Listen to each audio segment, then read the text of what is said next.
So, what's up, guys? Hey. What's going on? How you doing? Today we'll talk about anxiety. Yeah, today's a listener topic. Listener topic. A listener topic. Somebody who listens, one of y'all, wrote into us, and I'm going to. Should I read it? Should I read it on there? You As could. long as you Some don't of put it. their name on it. Well, yeah, I already talked to the person. They said I could. Oh, but, okay. Cool. I mean, Yeah, go ahead and read it then. all right. I mean, I'm not going to put their name on it, Oh, but. fine. So, all right. So this is what I got.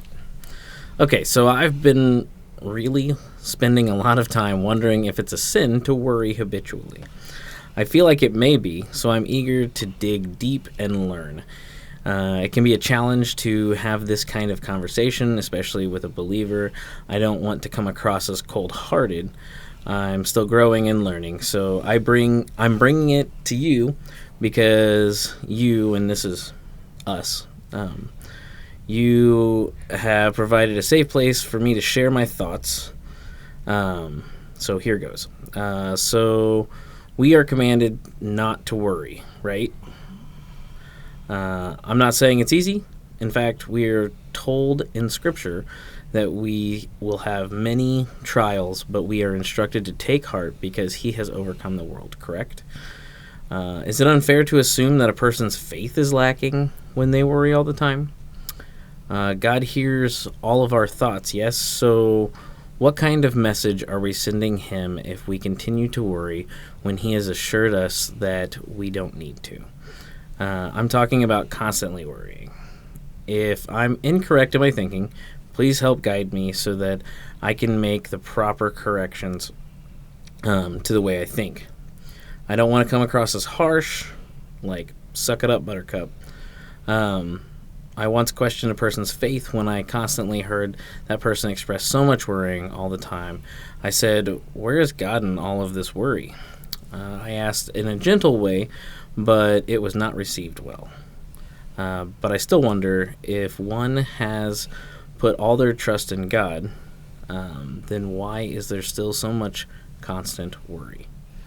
Thanks for always being willing to listen and for offering your suggestions. There's so much to unpack in that. There's a lot. There is a lot. It's a lot. And I love that topic. I appreciate the person being willing to share their thoughts with us and for asking for just for help getting through this process. I mean, like, We're going to discuss it. I was I recently was thinking about that being a topic, anxiety, before we even got the message, because I have been struggling this week with anxiety, and that's not something I normally struggle with at all.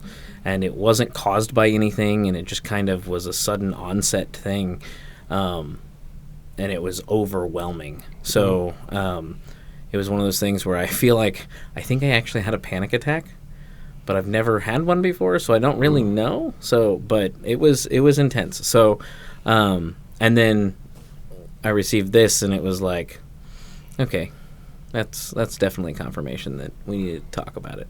And I looked it up, and I don't remember us doing it anytime recently. So, we're going to talk about that today, We're going to talk about that today. right? Perfect. Cool. So I'm gonna lead off by saying, hi, I'm Matt. Oh yeah. And that's Derek. Yo, we normally do this, but And I that's was Lizzie. eager. And this is Kevin. It's weird you doing that. I know, but you didn't. Yeah, you're right. He needed the system. Picked up the ball that he dropped. So. See, I The can truth read that. response. Like, I can read that. Not without your glasses. Ooh, It's weird with you're taking shots today. I started on my caffeine early today. shot. I stopped myself. I did.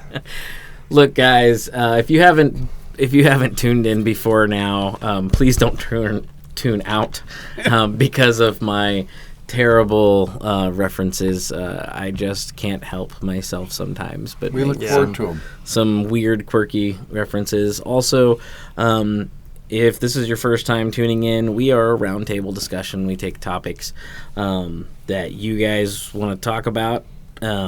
or that are hot topics in society, and we talk about it. We discuss like our own thoughts about it, what the Bible says about it, and sometimes, a lot of times, we don't come to a solid conclusion on everything, but that's part of the journey, I think, in what we do. Is not everybody lands the same. Not everybody has the same convictions. We get to the truth of what Scripture tells us we're to do. But in this world of rights and wrongs and black and white, the gray falls in when it comes to like our personal, like, exact circumstance, right? So we just try to navigate our thoughts in that and offer some hope in the midst of a super chaotic world. Yep. And thanks for joining us. So welcome to the Truth Response.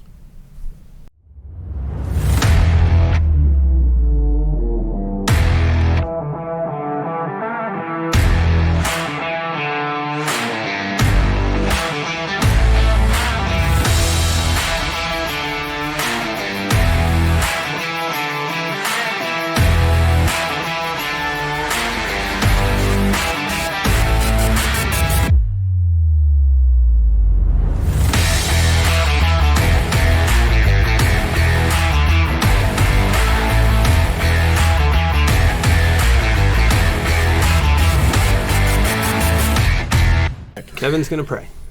All right, Kevin. All right. Would you pray for us?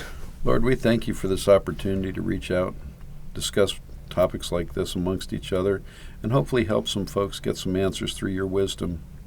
Allow your wisdom and your glory to speak through us, Lord, and that we may be on your mission. And keep the conversation clear so those who need to hear will hear and gather the knowledge that's necessary for them to work through it. We love you, Lord, and we thank you for all the blessings you've given us. Thank you for sending your Son. It's in his holy name that we pray. Amen. Amen. All right. So where do we want to start tackling this? Well, I mean, so you kind of named it anxiety. There's different kinds of anxiety. Right. Worrying anxiety is, kind of, I wouldn't say unique. It's probably the easiest one for anyone to get into, is worrying about something. But anxiety in itself isn't necessarily just from worrying about certain events. It's just kind of like, sometimes it's just an overall thing that it's just, it can be part of like how somebody lives their daily life. I personally have had, I kind of live oftentimes in a high anxiety. And it's not necessarily because I'm worried about any particular thing. And it's not that I don't have faith in God, because I do. It's just for some reason I just feel pressure and anxiety in my life sometimes. So I want to kind of dive into that a little bit here, in a little bit. In a little bit. Yeah, because I want to talk before we do that. You're guiding my brain here. I like that.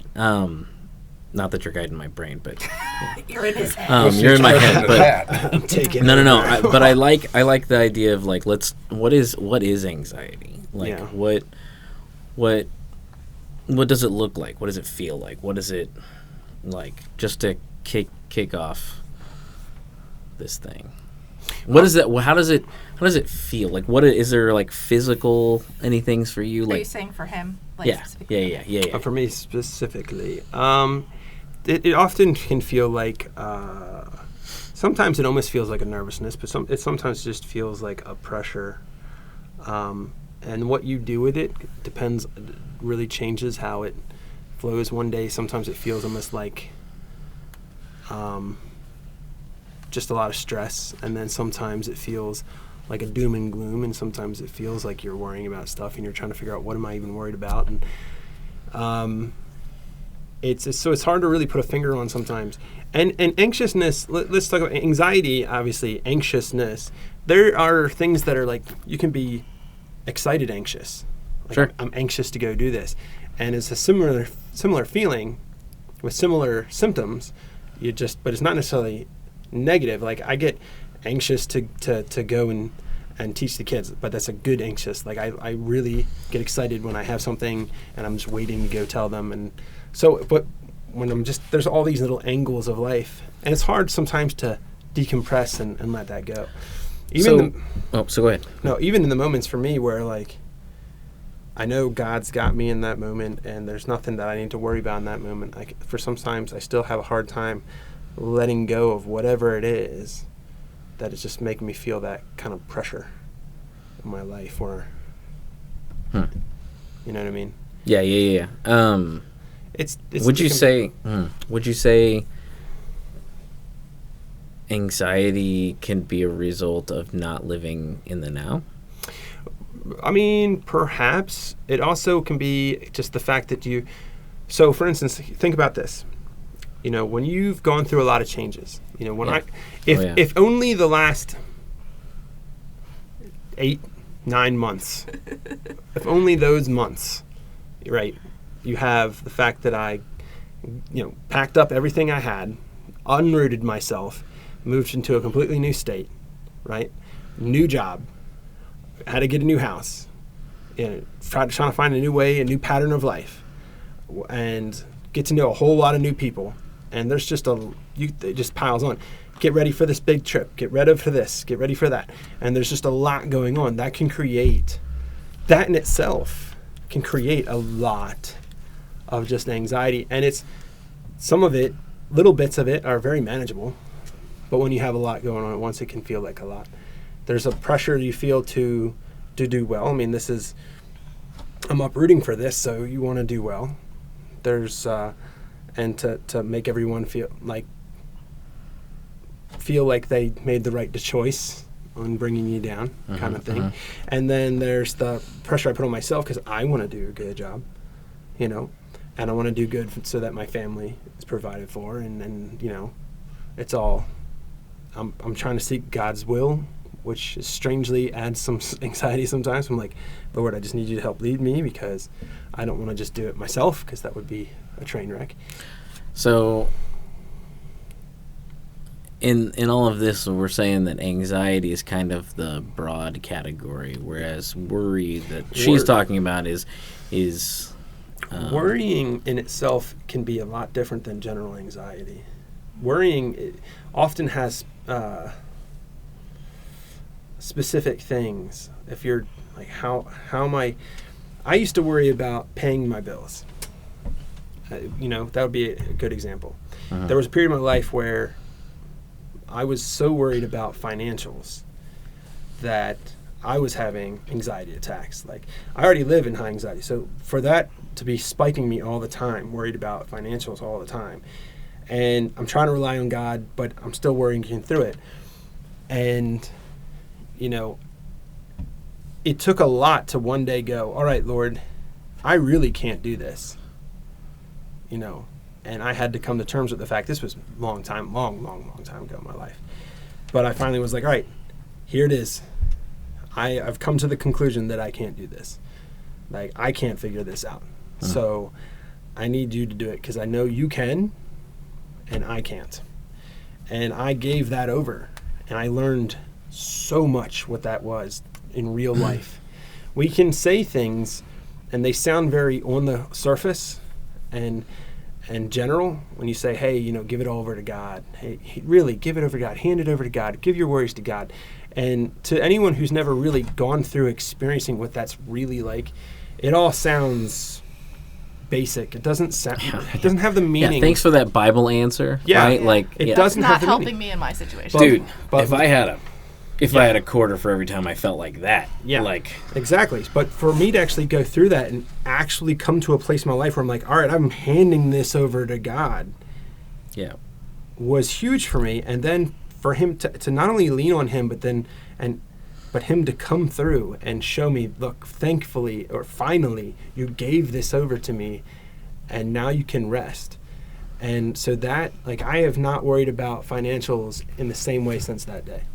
Like, there's times you're like, man, we're getting a little tight, you know what I mean, or something like that. But not in the same way I did. I used to worry about so much at the same time, and it would stress me out to the point of collapse. But when I gave it over to him that day, it was a huge learning process for me.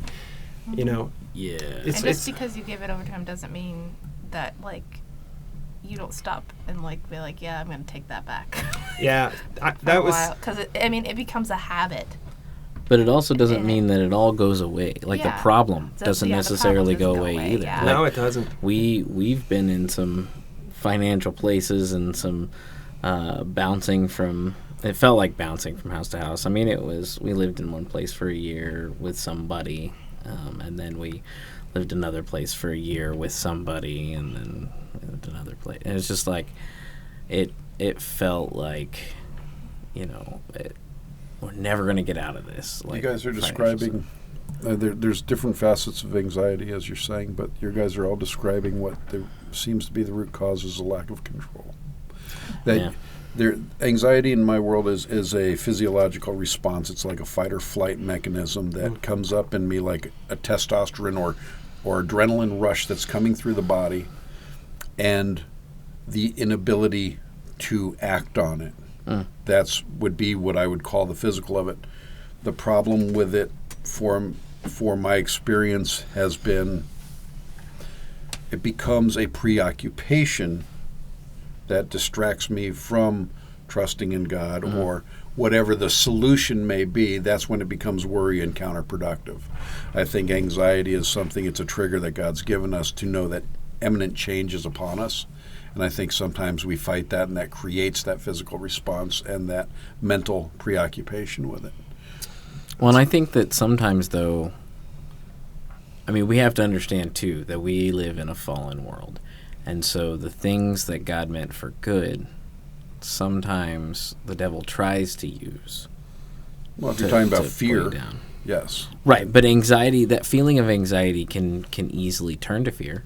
Yeah. And that's where you get into the biblical aspects of this, the spiritual Yeah, warfare. fear not. Yeah, so I like what you said, Kevin, and I think you hit the nail on the head when you're talking about control.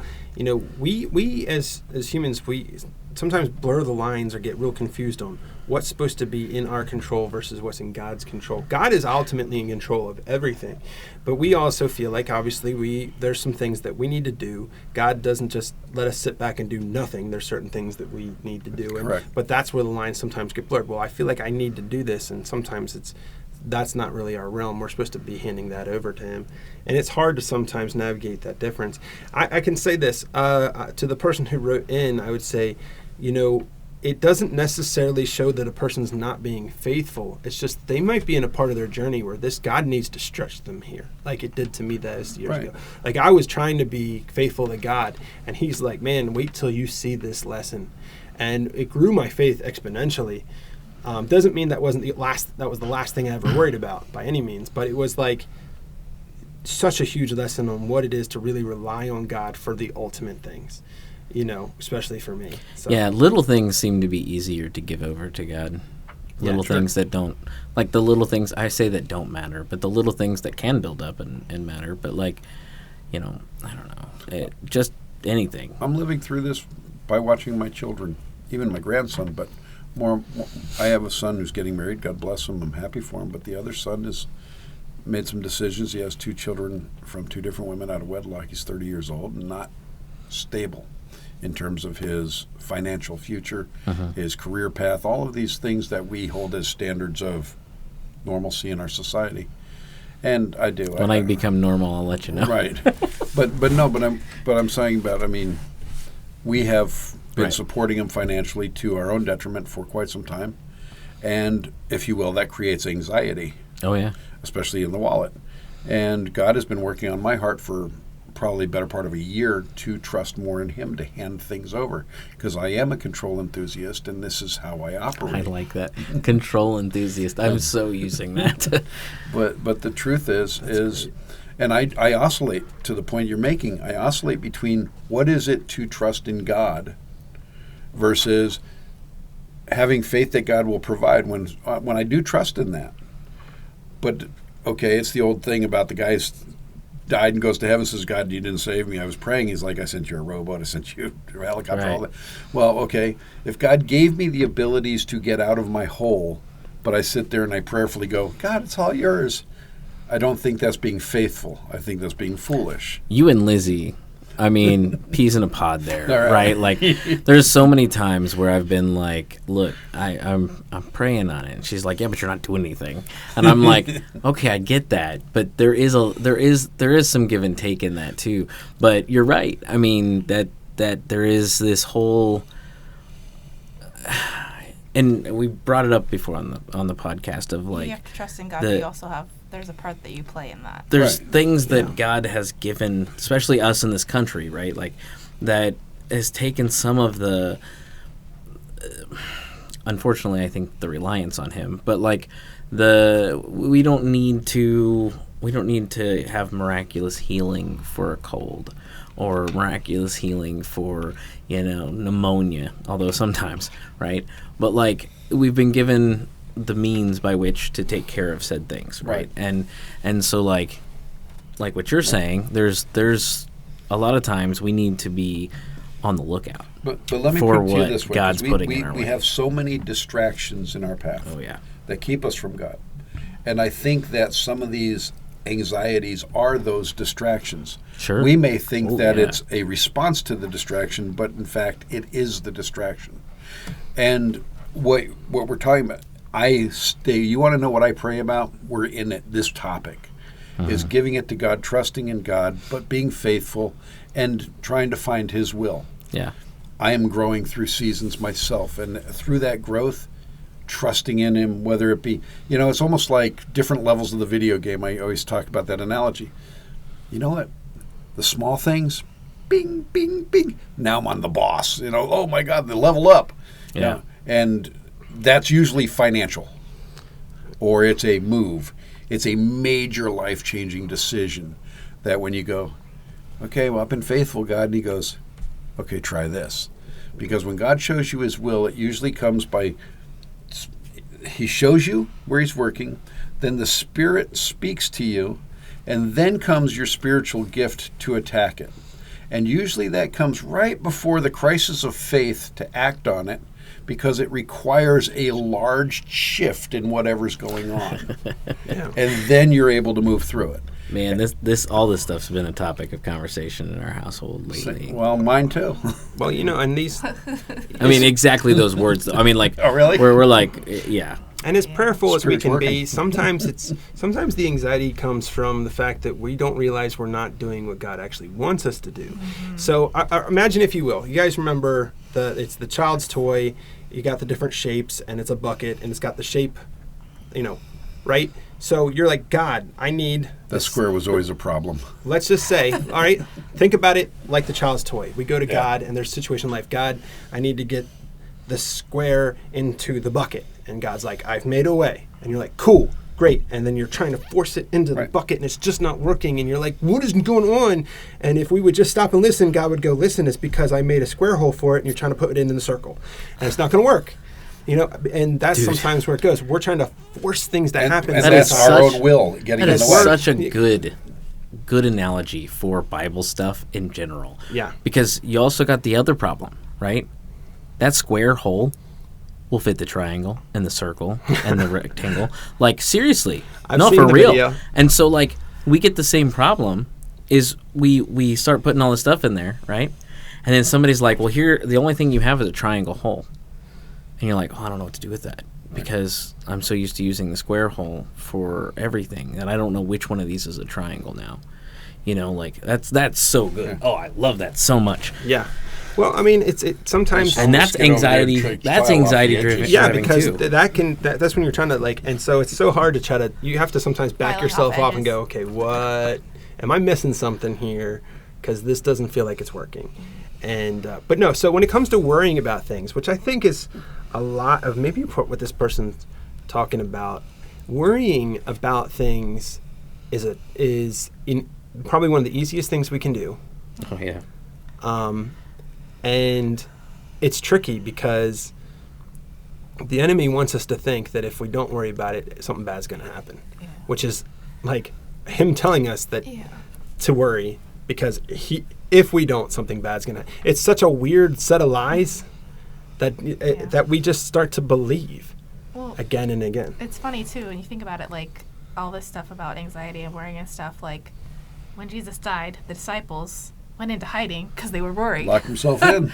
Like, and then he comes back, and then they like busted out of that, and we're here now because of them. Like, What a true perfect analogy for this. yeah. We hide in our anxiety. We lock Yeah. ourselves into this anxiety until Christ comes back and shows us the way, and we let ourselves up to him. It's like, oh, okay, cool. Yeah. That's good. Yeah. Yeah. That's some real freedom. So, okay. But I will tell you this, because not to lose the topic for what I think they're talking about, because I think the anxiety this person is displaying, the worry about worry, if you will, is how it impacts their faith. They feel in their spiritual walk that they are not growing or doing what is right by God because of their worry or anxiety.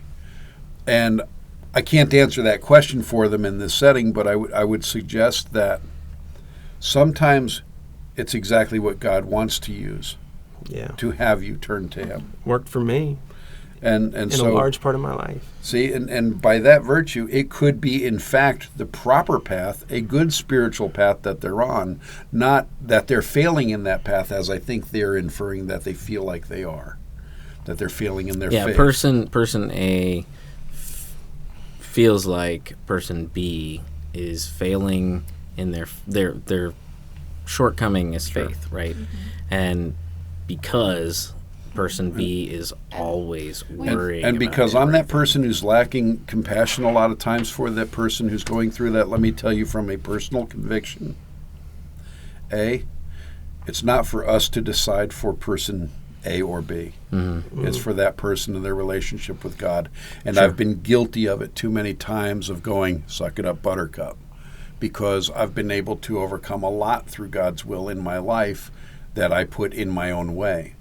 And so each path is their own, and we don't want to be guilty of judging others in their path. Now that's not, suck it up buttercup is not always the right thing to say. Sometimes it is. Sometimes it is. And I know that You and Kevin and John can say it to each other. right. There's certain right. It depends on who you're But if around, you say right? it to me, I might cry. it's And that's not our goal. Our goal I'll is say to, it to you. our goal I is don't to think I support can our say brother that or to you. sister in it. But at the same My time, mother does. the way that the person A responded to person B with it was, where is God in all this worry? And if you're asking that question genuinely, not in condemning, Right. But hey, so And she said that if I they came to said you that as they a asked brother it and I go, gentle, hey, right? listen, that's a great question.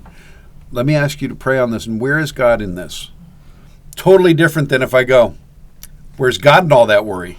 Yeah, Sure, that's- Yeah. right. Okay, Right. Yeah, so I don't know the friction, tone. like- And Presentation, But- and person A did say that they said it in a gentle way. okay, So, yes, Yeah. but let's go back, and this person may have had the best tone, the best delivery, and everything. But let's remember what we kind of touched on earlier. I mean, person A, you weren't necessarily in the wrong at all. But that person may have heard so many people give those surface level church answers, yeah. right? That we talked on earlier. Yeah. And to them, it doesn't resonate the way that you want it to resonate. And instead, because of their heightened anxiety anyway, it invokes the flight or flight response. Correct. At which point, it's hard to know when that's going to happen. Well, and I Even with don't the best receive intentions. things well. I don't receive things well when I know that I'm wrong, right? Well, so like, well, the guilt aspect of that backpack that can put some weight on you. if somebody came up to me and was like, well, I guess if this was the situation, like, where's God and all that worry, I'd be like, well, I'll tell you where, and that would be my response too. But at the same time, that would be because I know you're right, and I needed that, right? But it's me, right? Like, I'm also that kind of person. But you just hate being pointed out that you're in the wrong. He's like there are a lot of porcupine. us out there, okay? I'm not the only one that doesn't like it. But that could be what that person needed to hear, even though they aren't Yeah. responding the way that you would like them to. Yeah, sometimes we got to be willing to plant the seeds regardless. Yeah.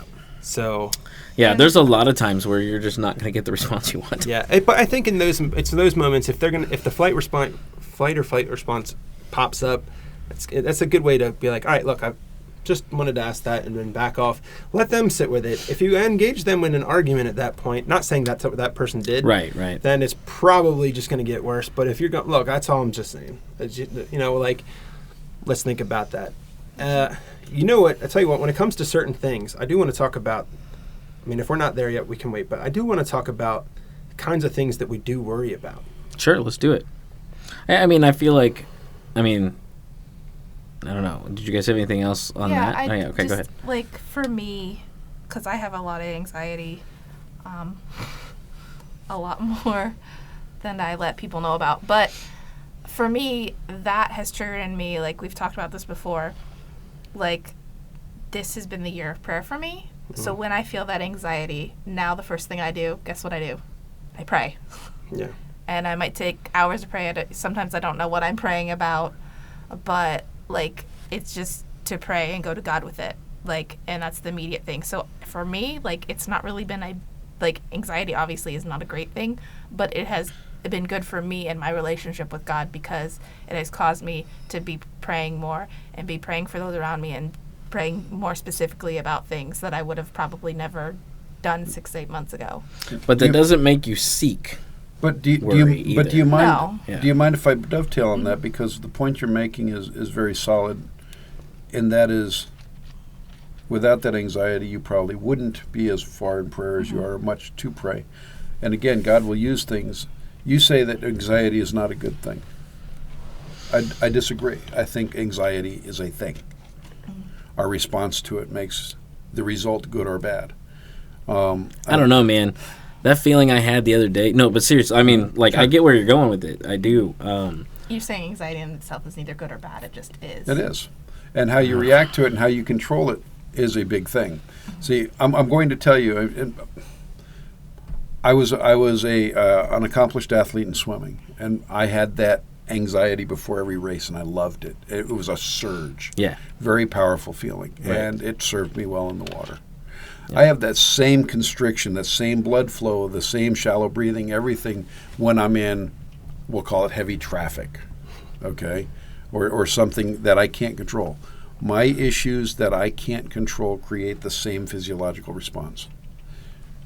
It's how I react to it, whether or not the outcome is good or bad.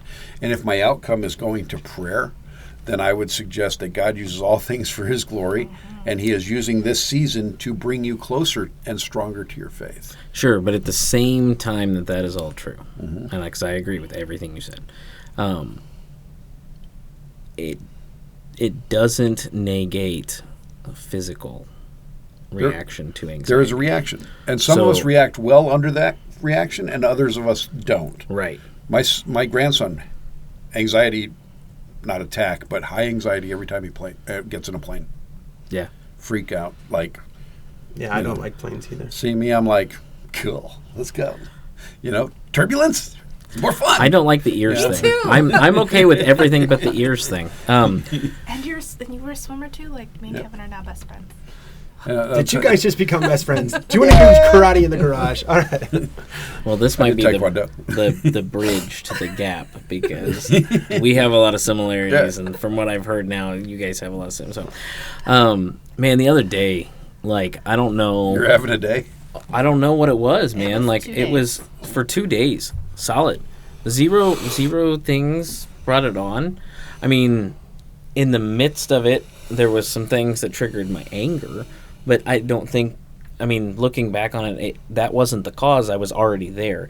And it was like, I felt that tightness in my chest, the stomach problems, just the mental frustration of, like, anxiety over for And I know you're zero strong reason, spiritually, right? so Right, you it probably was- went to prayer. You Oh went, yeah. So, And I had the reminder, right? Like, Lizzie was like, "Oh, you should pray," and I'm like, "What do you think I've been doing?" Like, I've been praying about it. I have, and I understand, like, those are typical things, and it's good things for me to hear. I'm not saying that they're bad for me to hear, but it wasn't caused by any specific thing. I couldn't put my finger on anything, and for 2 days, it was like 2 days straight, I just felt this. angst. Yeah, I couldn't get rid of it. It wasn't. Were the 2 on me days to- Monday and Tuesday? It was. I'll help you after the show. Okay.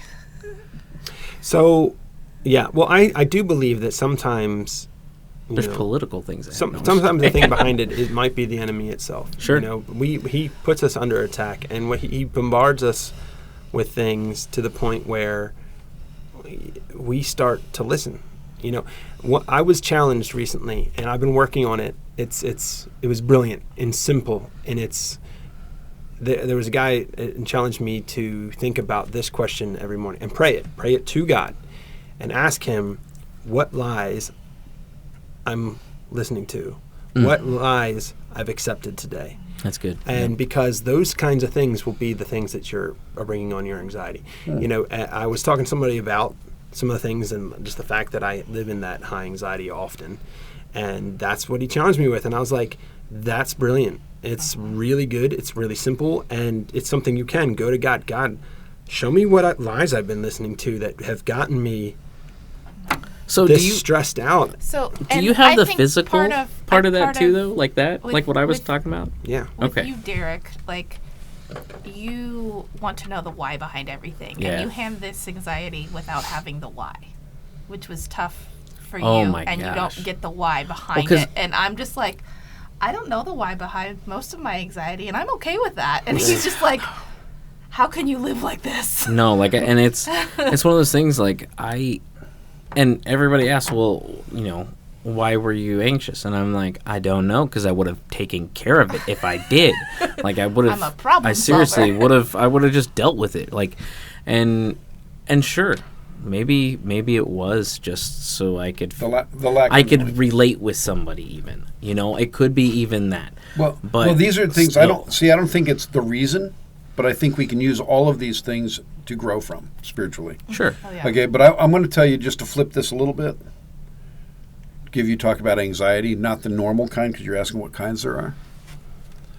I'm not going to say anxiety per se, but it's in that family about why I don't care and why I don't worry about things. Think about that. So you've got the nervousness of, like, is there something Am I wrong with sociopathic? me? Yeah. What's, Oh, wow. you know, it's Yeah.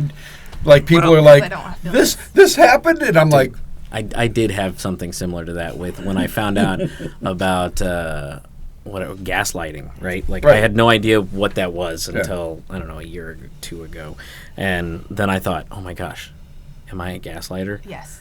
And then more a lighter fluid lighter. when I learned more about it, I was like, oh no, a gaslighter doesn't ask that question. like okay, I'm good. Like that's not something that. But I get uptight about the fact that it doesn't bother me. So that just proves that anything times worry equals worry. Correct. Yeah, like you can have no worry and then worry about the no worrying. Right. Then equals worry. Which is why I worry about not worrying. Worry, and then worry about worrying. Worry. So, Well, which is what I love about the opening of the text that you read, is they're worried about worry, yeah. and It's- that really in Well- itself defines it. Yeah. So I think it's more of a curiosity than a worry about worry. Okay. But I am I curious get what about you're saying. people that worry. yeah, yeah. So I mean, let's talk about it. Let's break into some of these things. Like so, money. We already kind of talked into that. We talked about financial worry. things we worry about. Is that what we're Yeah. where you're going? Okay. Yeah, things we worry about. Financial worry. That one is, I think, it's so common, Everybody. because the world runs on money. So we hear about money constantly. You hear about people having trouble with money all the time. It's something that you can understand very easily when somebody's stressing about money. But let's sometimes. define it further so we're on the right page. You've never heard worry about having too much money. It's always worry about not having enough, which means it's really not about the money. It's about filling what we believe is our responsibility. Well, that and we there is a degree to that where we're also taking God's provision into our own hands. We're trying to provide for ourselves. So Well, and to further clarify, though, not everybody struggles with that, but a lot of people do. It's a very lot of common people one. do. Then there's you worry about your stuff. You worry about your house. You worry about your family. Family's a big thing people worry about, and they think it's actually one of the most justified things that people worry about is a loved one, a family member, a friend. Justified as understandable, or justified as totally okay to worry. Yeah. Will Both. God not take care of them? Yes. So, for instance, my mom. I love my Okay. mom. If I'm worried about something, my mom is one of the first people to tell me to pray about it whatever. Is she a worrier? Is that where you? Oh, she will worry about everyone in the family, and she justifies it because she's the mom. And I'm like thinking, like, you realize you tell us not to worry, So it's living up to your responsibility but in that. you then turn around and do it. I want to touch on that when you're Which it's wrapped up. interesting to see, like, because I've seen, like, when I worry, how that affects Serenity and how much that causes her to worry and to act out and to change the way that she's doing things, according to me. And, like, I've seen it in other people and their kids as well. Like,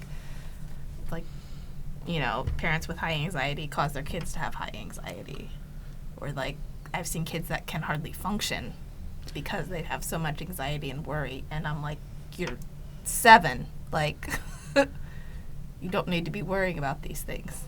So I'm going to take a line from Will and say it's okay to not be okay, but it's not okay to stay that way. And that's something that that's why I think that the initial worry over family, it might be justified or quote unquote okay. It's learned behavior. But at the same time, like, truly, I do think there is an extent in which it is okay, but, like, do you not trust God to take care of it? And it's okay to not be there, right? Like, that, it's okay to not be there yet. I mean, look at Peter and all the disciples at different times, or Thomas, right? Like, he doubted that Jesus had even risen, you know? He was like, I'm not going to believe it until I touch it, right? So, like, put my hands in the holes. Like, I'm not going to... So, I'm not saying that that's not okay, I but... would point to that, like, Jesus never reprimanded him for that. No, that's true. It's He just true. met him where he was and was like, okay, go ahead. Right, and so... Which I think is what our goal should be. However, it immediately becomes bad if we don't run to God with it. Because, okay, so Serenity, and for any of you who haven't been, you know, listening for a while, for all the new people, Serenity is our daughter. And for about, 6.5 years of her life, 7 whole years of her life, she was sick monthly. Like, and we're talking, like, down for a week, sick, at least a week. About a year and a half ago, almost 2 years ago now, we talk about worry. We had a hurricane, a massive hurricane, hit us down here in Southwest Florida. And then the week after that, we had to admit her to the hospital for pneumonia, because she was sick during all of that time. And she was in the hospital for a week. We weren't given any information really on why she was sick. She had 2 viruses. She had 2 viruses. On top of the pneumonia. And so, and then we weren't told much about, like, why the machines were beeping when they were beeping, and if that was okay, and whether we needed to do something about it, and all these different things. And so there was a lot of that, and that really started my high gear of prayer about my daughter's sickness. And so, our daughter's sickness, whatever, Serenity's sickness. And so over the course of the next year and a half, I watched my prayers go from, Lord, take this from her, to, what can we learn from this? What things are you doing in the midst of this that we can either further your kingdom, or is going to help out the next little kid that's going to struggle with this? Or, you know, like, my prayers evolved to where I was no longer worried about it. And I was able to even give my daughter an answer to the question of, why am I not able to be normal like the other kids? Right? Like, that's hard for a 6-year-old to ask you and you answer. Like, that was like, oh my gosh. And I just told her, like, look, sometimes we got to go through hard stuff. And it's sometimes betterment for us. Sometimes it's betterment for somebody else. You may be able to use this down the road to help out another little kid. Or maybe the doctors are going to learn from whatever it is that you're going through to be able to help catch something in the next little kid down the road. And she was just like, okay. And that was it. Like, that was the last time I heard that question. And so, like, man, when your kid is sick with breathing problems, I don't know that there's much But more worry than that revoicing it, though. initial, right? You're voicing again, though, it is a lack of control. Sure. And in this scenario, it's a lack of knowing or understanding.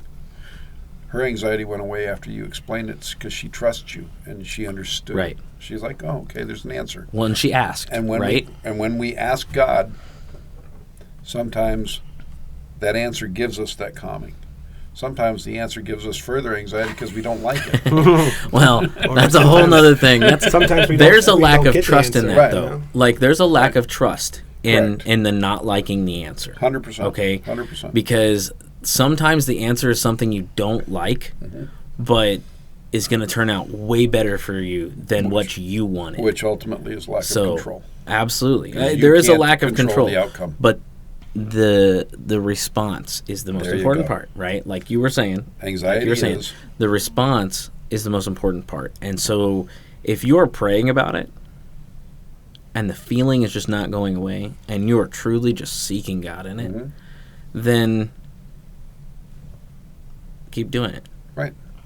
I mean, Slow and grow. what else is there to do? Like, you just keep praying about it. And- I mean, honestly, like, just keep seeking God in Can I it. tell you that some of that, because I experienced that, I really do, and currently I'm in that season with some things. And what he's done with it is he's helped me become more interdependent with my wife and communicate better with her. So sometimes I'm not going to say it's a lack of response, but the understanding I get from his response is to turn to those around me and become more whole with them too. Because my personal lifestyle is a little bit weird. I am on my own 90% of the time. And being socially adaptable to being active and interdependent in my house sometimes is the struggle. Because I travel alone. I'm here and there and everywhere by myself. You want to give me anxiety? Have Joanne try and travel with me. Okay, I'm the first on the plane. I'm standing there ready to line up 30 minutes before the plane boards. Even if she's group 1 because she's traveling with me, she'll be sitting on the chair until group 9 is boarding. I would lose my mind. Okay, it's weird, but what I'm saying though is some of the answers God's giving me in the slow-mo, chill it, is causing me to have the conversations with my wife. And in so doing, creating that relationship that I think he wants us to have better. And it's good. We're about to celebrate 32 years on Sunday. Right. But Congrats. it means God worked in her life. And yours. But He gave her all kinds of patience, brother. worlds of patience, dude. She put up with him for 32 years. That's right. Oh my goodness. Special Yeah. shout out to her for that. Yeah. But for sure. what I'm saying though is sometimes we're looking for this ethereal answer or ethereal answer, and what he wants us to do is lean a little bit more on the partner he's given us. Maybe sometimes just release some of the control. Yeah, and maybe he does use it for a lot of the whole. Maybe you should step up and fill in this gap, or, for instance, we recently have had some struggle where I felt lonely, and it has caused me to have to step up and lead our family in a spiritual way, and it was me. Like it was definitely me. Because had I been leading my family in a spiritual way, like just talking, like I have failed my wife and child by not stepping up in prayer, leading prayer in our home between us, or just doing the Bible study stuff, that we're now doing. Like, and it took God being like, all right, I'm just gonna let you wallow in that until you wake up. Yeah. To fix that. And I mean, I feel like I live there. I get it. I feel like my wife and I are stronger than we've ever been, and that there's growth happening and in me, and my eyes are open. I can handle being anxious and leaning into her, and her just being like, do this. This is something I'm struggling. I've struggled with recently in the past, and so this is how God has helped me with it. And I think before all of that, I would have been like, okay, that's great for you, but I don't deal with that. Like, Right. that's not, whereas it was just something that it was actually reassuring to me, even though the anxiety didn't go away. It was still reassuring that I'm not alone in whatever, because I was able then to accept the offering of wisdom Sure. to me, and that not aloneness. So Well, this dual message, I don't like your face expression. but this Killing me, I dude. don't like your face right now. I don't like your face. this dual message from this person, though, one is helping a lot of more people grow Oh yeah. through this, but at the same time, it's illustrating on one side that those of us who are on the shallower side of the pool with compassion, it's not for us to judge their anxiety and what they're going through. And our own path would be to seek prayer as to why we feel that. We are justified in doing that. On the other side, it's for those of us experiencing that anxiety would be to give it to God. And even if you still experience that anxiety, to learn how to use that as a strength in your life and to become bolder in your faith. And again, I think that the ultimate message in it, either side of that coin, is if you are focused on God's will, you will find your way through that season. If you don't, then those distractions are going to take you down rabbit holes that are going to cause you further distress in your faith, in your family, and in your worldly life, that are going to compound the problems, not solve them. It is amazing the kind of. I'm sorry if you were going to say something. Sorry, but it is amazing the kind of things you can get through when you lean on God. Agreed. Yeah, I was just thinking, like, if it's big enough for you to worry about, then it's easy enough to pray about it. Oh yeah. I like that. Like, Make a bumper sticker. yeah. Yeah. Like, I like that a lot. And there's a lot of things that when we think about the stuff that we're stressing out about it, there's oftentimes a feeling of loss that we're going to lose something on the other hand. And sometimes it's good for us to lose certain things in our life, whether we want to or not. There, that, as you were talking about earlier, when it comes to when God says, yeah, you got to let that go, we're like, yeah, but I don't want to let that go. Yeah. And he's like, well, if you do, trust me, it'll be better. That picture of Jesus with the little girl, Teddy bear. the teddy bear Yeah. with the big So- teddy bear yeah. behind his back. So good. Well, it reminds me, I think I might even have brought this up before, but it was so good. So, being a Star Wars nerd, I constantly think about this line from Star Wars Episode 3. Anakin Skywalker goes to Yoda, and Yoda's line is so perfect. He's like worried about losing. He's trying to be kind of hiding the fact that he's worried about losing his wife, Padme. And Yoda says, you have to train yourself to let go of everything that you fear to lose. And I remember when I first heard that line in the movie, I was like, that's awesome. But it plays into a faith life often. Like, there's these things that we are so afraid that we're going to lose, that we want to keep our hands on or control over. And God's like, you need to let go. Train yourself to be willing to let me have it anytime so many I want it. times when Because we're you're holding on to it, we lose it anyways. Well, yeah. So or cause it and to it- be it's- lost faster. yeah. And it's funny because what you're speaking is right through the Bible. When you talk, God uses the midbar, Hebrew, that's the wilderness, the midbar. That's where people grow.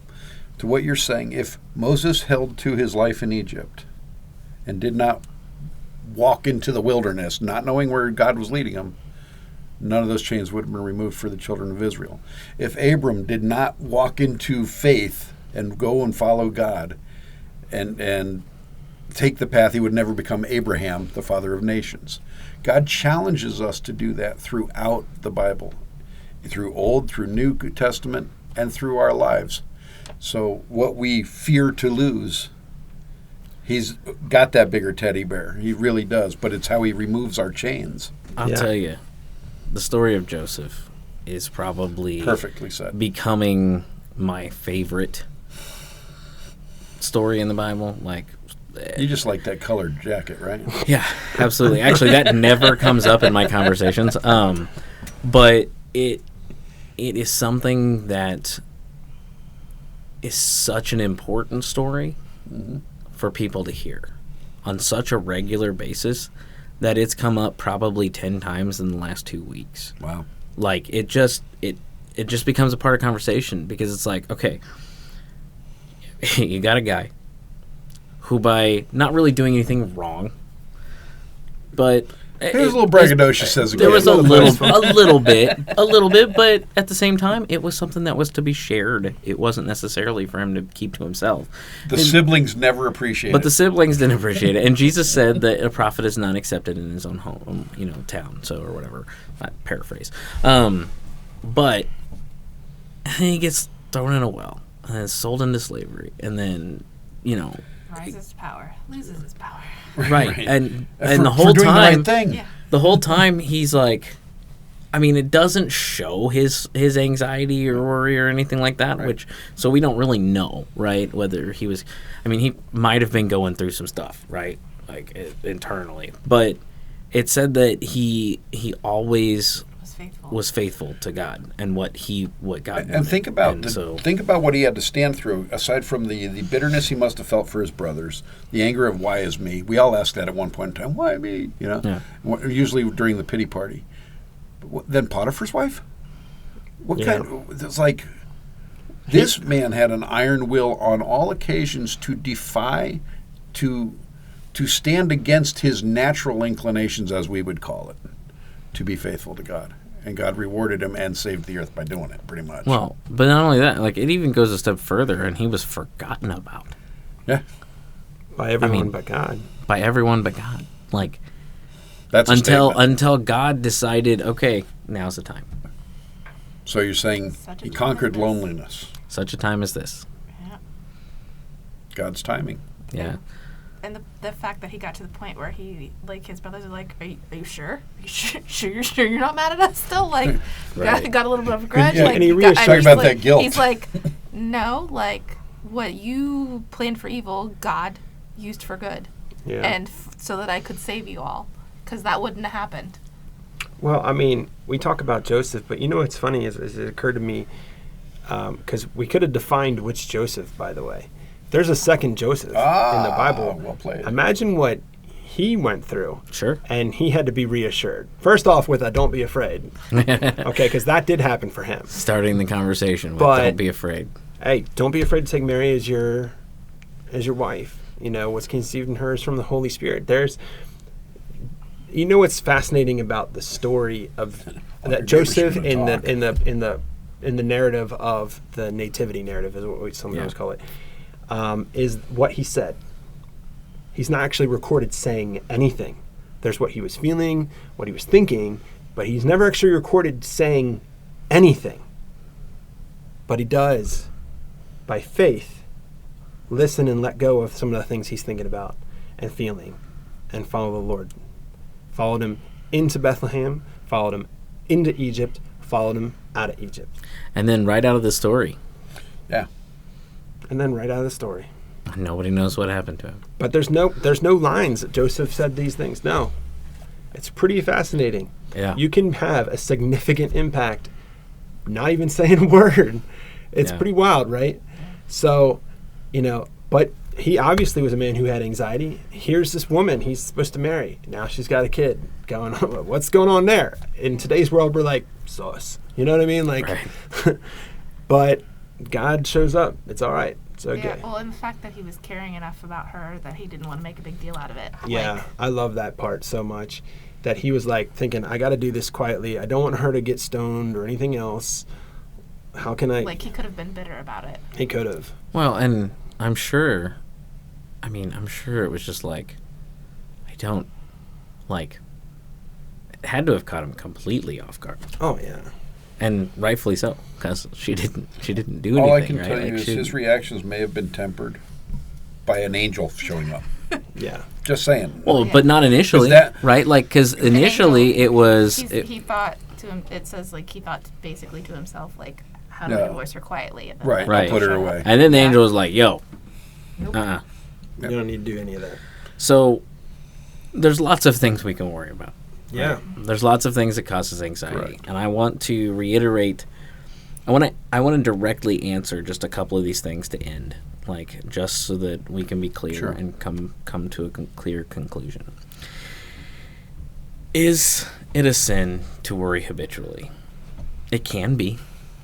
It can be a sin. When you say habitually, is it the same topic every time? Or But- is it just, it's my habit to worry? But honestly, that doesn't make it a sin or not make it a sin. It can be a sin. Are you going to God with it? Because if you're going to God with it, he may not take that burden from you, This is true. Okay. right? Yeah. So It if would- he doesn't take that burden from you, but you're turning to him in it, if you've taken It's your not a eyes sin. off God, if you've taken your eyes off God, then yeah, Okay. because you're not trusting in him, right? Agreed.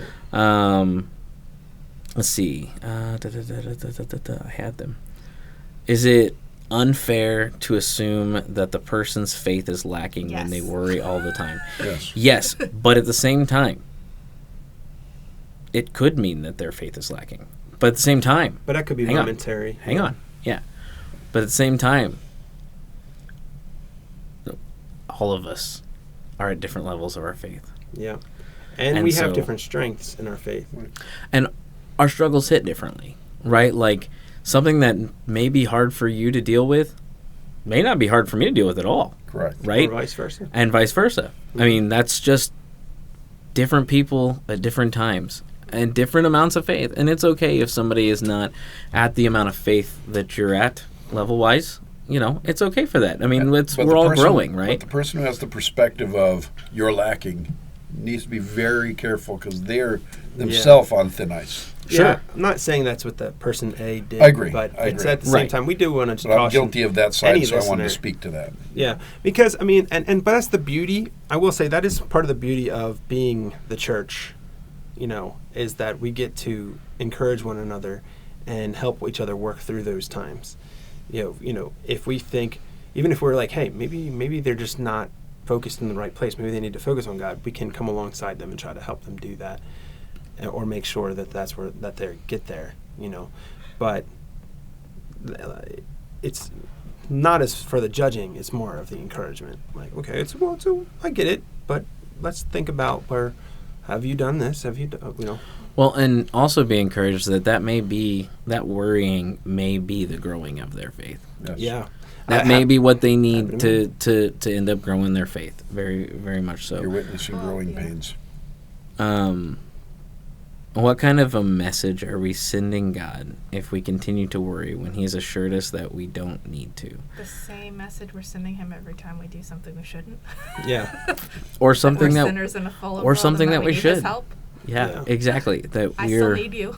we're people Every day. who need God, Yep. and especially if we're going to Him about it. Even though we're still struggling with whatever it might be, like if we're going to Him about it, He will Look how change much- your prayers. He will give you faith. He will build you up, and all of it is to be worked for His good, Yeah, right? I mean, look at the Israelites, just them and of themselves, all the times that they came back, fell away, came back, fell away, came back, fell away, Mm-hmm. and he's still there for them. Like, Yeah. didn't matter. I do want to reiterate that it's okay to have a suck it up buttercup mentality sometimes, though. You just gotta lean into the discernment that God gives you for that. Some people need to hear it, and at some point, complaining about the same thing, worrying about the exact same thing for months or years, at some point you kind of need to hear that, right? That's part of what discipleship is. Especially if you've given people, like we've talked in the past, given people the right to speak like that Correct. into your life, right? So I want to be clear that suck it up buttercup is not usually the first thing that you should say, unless it's clearly been a part of the relationship that you've bonded with. How about you could but feel it doesn't get thrown out either. You can feel that, but you better articulate it in a positive way because you don't want to be a stumbling block for that person Sure. who's seeking the answer and seeking the truth. Right. Yep. Right. But I need to hear "Suck It Up, Buttercup," so I am that person who needs that. According So. to Serenity, suck it up, Buttercup. Buttercup. Yeah, Buttercup. Let's see.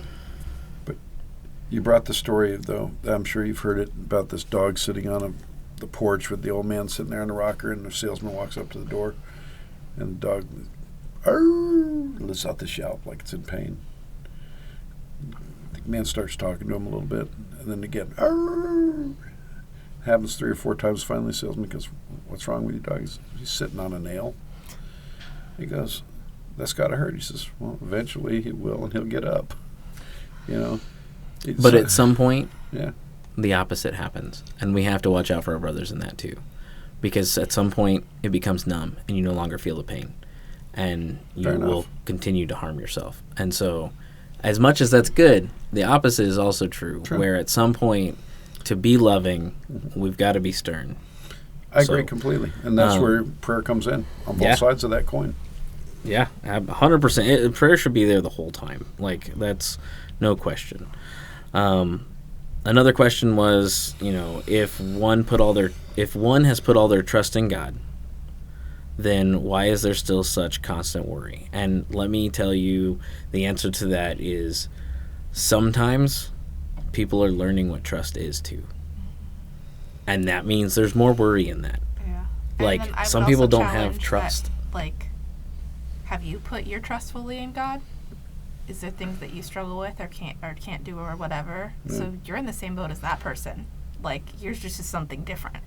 I think every human on earth has a lack of faith. Otherwise, we could tell the mountain to move, and it would. Yep. So, but I would even challenge that some people could. Okay. Some people can tell the mountain to move, and it does. See, and you put me in a no-win. I can't dispute that. Well, I don't know. But seriously, look at miracles. Miracles happen. Yeah. I mean, that is literally the personification of move mountain. So, and that doesn't mean that person's got that amount of faith in every single situation, right? But some people are learning how to trust. Some people have had situations in their past that has caused a huge lack of trust. And so if they're worrying all the time, maybe they're just learning how to trust God. And maybe they're just not there yet. Yeah. I mean, maybe they trust God with as much as they are able to trust in general. Those are just some thoughts, some answers. I would heavily suggest reading a little bit about what, Jesus talks about it in Matthew, the Sermon on the Mount. He talks about some stuff in there. I think Matthew 6. Philippians is great. 4:6. Well, the whole thing. Well, the whole book. The whole book is great, and I think it's great You mean for like the context. The whole book, like the Bible?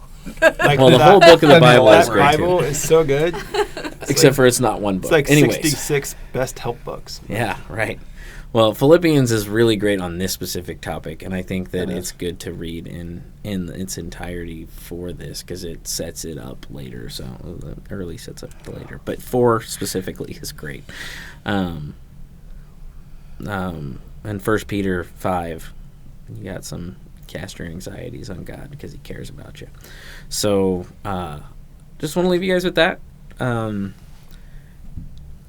don't know.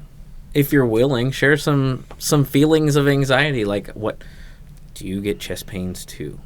Am I alone? Am I the only one who feels chest pains, stomach aches, and weird head foggy stuff whenever I'm anxious? That weirdness. I'd like to hear. I would like to know if I know, because I'm kind of new to the anxiety thing. I want to throw out also that if there is something that you struggle with worrying about, and perhaps you would like us to join you in prayer about that, go ahead and message us about that. Say, hey, I have trouble worrying about this. Amen. Or whatever it is. We'd be happy to pray with you on that. And you can private message us if you want to, but also, I encourage you guys to put it on Facebook or YouTube and in the comments. And then I encourage everybody else that's listening to then join us in prayer for that person too. Yeah. Because we can't do this alone. We're not designed to do this alone. And just because we may be 1,400 plus miles away from each other does not mean that we can't walk life alongside each other through prayer and especially in the age of technology. So, but pray for each other because we are all in this together, as some musicals have said in the past. I've never seen it though. So, anyways, so we love you guys. We thank you guys. Let us know what you want to hear about next. Bring more questions. This is good stuff. That was powerful. More questions. We've gone longer than we normally do just simply because it is a serious topic that a lot of people are dealing with. And have hope that Jesus wins in the end. So, we love you. We thank you. And God bless. Hey, thanks for joining us. Make sure to subscribe and give us a like on iTunes and Spotify so that you will never miss a show. And while you're at it, check out our Facebook and Instagram pages and make sure you tell your friends about this show. You don't want them to miss out on the truth because we are all about the truth here. Thanks for joining us this week, and God bless.